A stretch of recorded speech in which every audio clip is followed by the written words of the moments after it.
Gerard, always good to have you on and back. I guess, first question, any impact at all amongst the banks, particularly, I guess, and not necessarily their stock prices, but their operations in terms of these sanctions or in terms of what they may or may not be dealing with when it comes to Russia? David, I don't think so.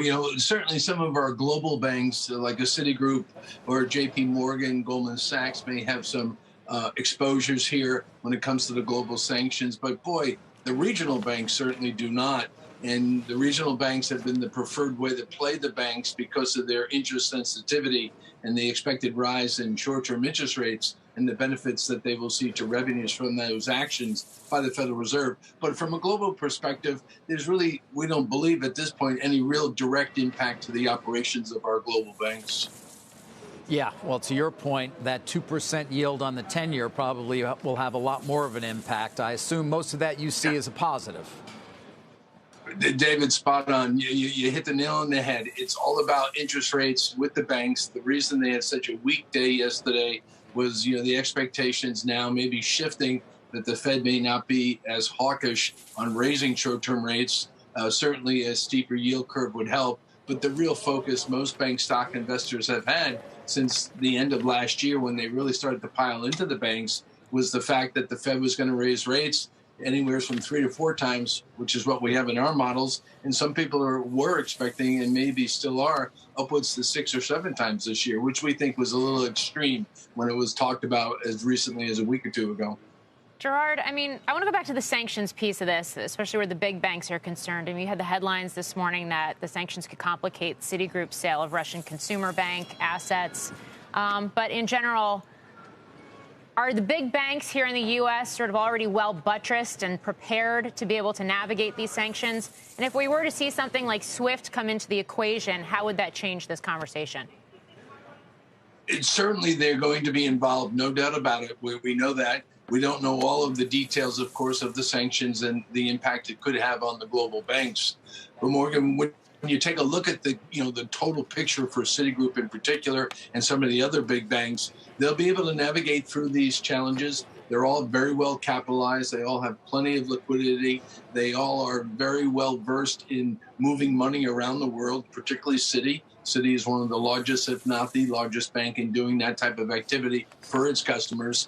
And certainly they have the safeguards in place, and they plan for these types of events. You have to understand that as part of the stress test. Remember, our banks now every year go through a very serious stress test with the Federal Reserve that has global implications. And so this is not as if they're running blind. They've already started to do the planning well ahead of time, and now they're going to execute on these emergency plans that will probably take place should these sanctions go through, as you mentioned.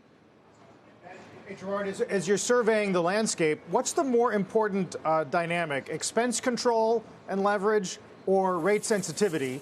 And does it lead you to Wells in both cases? Carl, it's a really good question, and you're right. You zeroed in on the interest rate area. The asset sensitivity by far is the most important part for the banking investor today. Now, the banks, like other industries, have seen rises in expenses due to the labor shortage and the compensation increases that they have to pass on to their employees. And to your point, Wells is both asset sensitive and they have a big cost savings program in place. But I would also highlight another bank that fits that description you just gave, Carl, which is Bank America. Now, they don't have the big cost savings program, but we have to remember prior to the pandemic, Brian Moynihan, their CEO, has been very focused on managing expenses. And from 2015 through 18, Bank America's expenses were flat. Now, COVID, of course, caused those problems to go higher. However, this year, 2022, Bank America is expecting flat expenses. So you're right. Wells is probably the top of the list, followed very closely by Bank America. Yeah, interesting, of course, that reaction, particularly after those JP Morgan numbers. Gerard, always a pleasure. Thank you. You're welcome, David. Thank you. Well, the Nasdaq has been erasing what was a more than 3% drop from yesterday. In fact, it was a 6.8% delta, I guess, from bottom to top yesterday. Pretty amazing. Hadn't seen a day like that in almost 2 years.